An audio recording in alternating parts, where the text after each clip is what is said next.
అందరికీ నమస్తే. నేను మీ చరణ్ వెంకట్ కాకినాడ. ఈరోజు నేను ఇండియా వర్సెస్ న్యూజిలాండ్ మ్యాచ్ గురించి మాట్లాడబోతున్నాను. ఛాంపియన్ ట్రోఫీ విజేతగా భారత్ ఫైనల్స్లో టీమిండియా ఘన విజయం సాధించింది.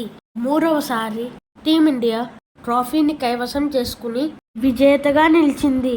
ఐసీసీ ట్రోఫీ 2002, 2013లో గెలిచిన భారత్ 2025లో మూడవసారి ఛాంపియన్ ట్రోఫీని సాధించింది. 25 సంవత్సరాల ఓటమి న్యూజిలాండ్తో ప్రతీకారం తీర్చుకుంటూ దుబాయ్లో చెలరేగి ఆగిన భారత్ జట్టు టీమిండియా అంటేనే ఒక బ్రాండ్. Nobody can touch.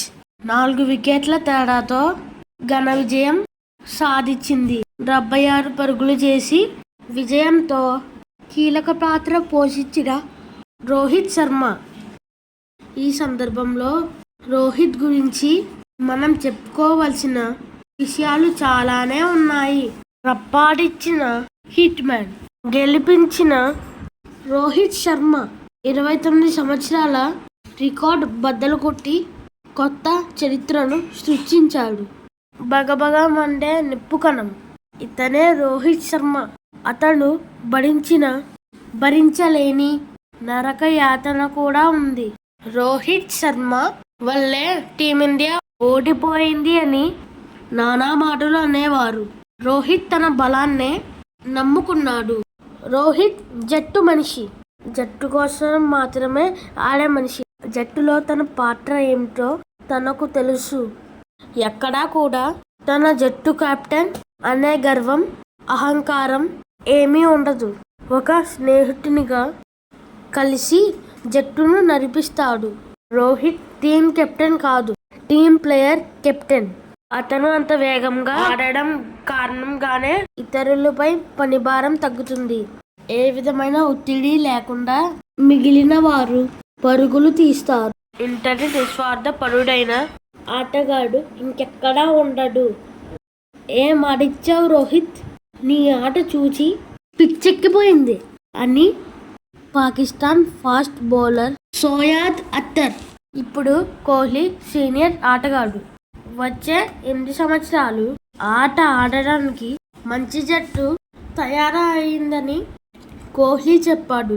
సీనియర్లుగా మా అనుభవాలు జట్టును బలోపేతం చేస్తాయి అని అన్నారు. కోహ్లీ టీమిండియా జట్టు గెలుచుకున్న తర్వాత భారత లెజెండరీ క్రికెటర్ సునీల్ గవాస్కర్ ఆనందానికి అవధులు లేకుండా పోయినవి.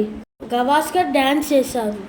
టీమిండియా విశ్వ విజేతగా నిలిచిన తర్వాత అందరి ఎదుట డాన్స్ వేశారు. డాన్స్ లో చెప్పులు కింద పడినవి. ఇప్పుడు అవి వైరల్ అవుతున్నాయి. డ్రెస్సింగ్ రూమ్ లో సచిన్ కాళ్ళు మొక్కిన కోహ్లీ. ఆ గిఫ్ట్ చూసి కన్నీళ్లు పెట్టుకున్న సచిన్. ఏం చెప్పాలి ఒక వ్యక్తి గురించి? ఆ వ్యక్తిని కొందరు దేవుడు అంటారు, కొందరు సూపర్ మ్యాన్ అంటారు, కొందరు ఇంకా ఏదో పేరుతో పిలుస్తారు. అలా పిలవాలి అంటే ఆ వ్యక్తిలో ఏదో ప్రత్యేకత ఉండాలి.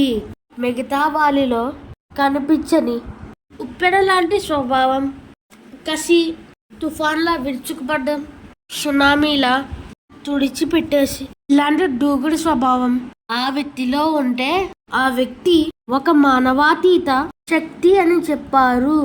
ప్రపంచవ్యాప్తంగా క్రీడాభిమానులు కట్టిపడేసే ఒక సన్మోహన శక్తి.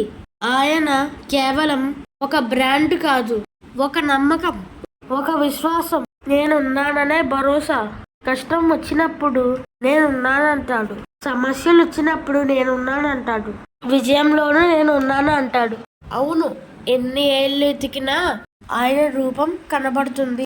ఆయన ప్రస్తావన చెప్పాలి అంటే విరాట పర్వంలో ఉండే ట్విస్టులతో నిండి ఉంటుంది. విజయం ఊరికే రాదు. గెలుపులో ఉన్న మైకం ప్రమాదకరం. ఒక వ్యక్తిని ప్రపంచమంతా మెచ్చుకుంటుంటే ఆయనను ఏమనాలి? ఆ వ్యక్తిని విరాట్ కోహ్లీ అని దద్దరిల్లిపోయేలా అనాలి. ఇతనే game changer. Hats off team India. Hats off champions.